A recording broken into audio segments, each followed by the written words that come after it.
why did you join Workfront? You know, obviously, because I know you've been in marketing for quite a while, right? Mm-hmm. And, you know, from Eloqua, and I think there's been a few other things, but, you know, take us back a little bit. What was the reason you joined Workfront? Yeah, it was not part of my plan. I was at a really wonderful company called Aptio, run by a good friend of mine, Sunny Gupta, and kind of essentially in a bit of a COO role at Aptio. And Aptio actually ended up going public. And then recently it was bought by Vista Equity.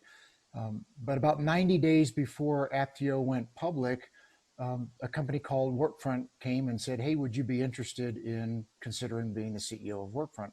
I said, "Of course not. We're about to go public as a company, and that's a great fun event. We got to do that at Eloqua. It was a great fun event. I want to stay at Aptio and do that." But then they just said, "Would you just look a little bit about what our customers are doing with our technology?"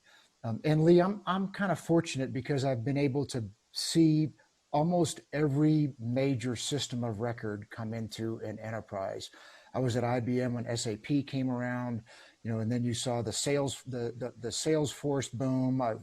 You know, I was fortunate to be at Eloqua, and what I knew is that there was still one part of the organization that didn't have an application that it could do its work in.